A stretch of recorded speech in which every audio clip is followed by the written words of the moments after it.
brioche parisienne. On part sur un morceau de brioche de 400 grammes. Donc on va commencer par beurrer correctement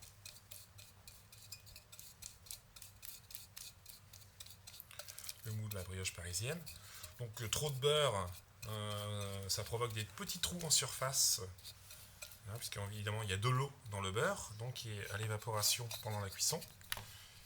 Ça fait des petites bulles de vapeur et puis vous avez des petits trous. C'est ce que vous voyez d'ailleurs sur les surfaces des babas au rhum, quand il y a trop de beurre, vous avez des petits trous. Donc c'est dû à ça.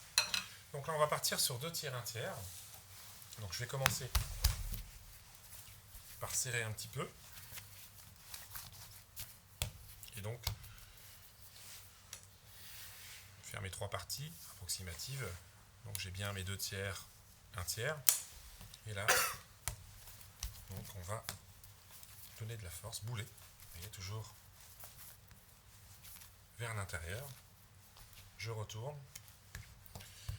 La partie donc d'1 tiers qui va reconstituer donc la tête de la brioche. Toujours vers l'intérieur. Je retourne.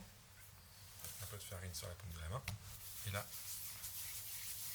vous voyez, donc je viens serrer mes 2 mains de façon à avoir vraiment de la force sur le dessous. Pareil pour cette partie du dessus. Donc le dessus, on va faire une espèce de poire.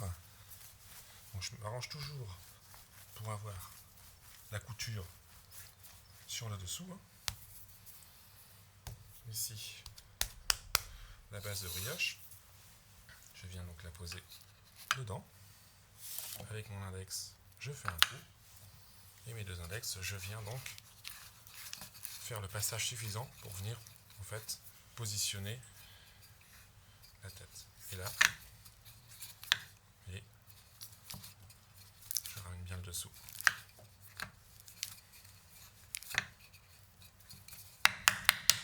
Voilà un petit peu pour la brioche à tête parisienne. Donc 400 grammes, 2 tiers, 1 tiers. Donc là, on peut la couper en 3 parties après la pousse. Donc dorure, un léger petit coup de dorure au démarrage. Donc pas trop, hein. Surtout pas que ça coule dans le moule, sinon ça colle.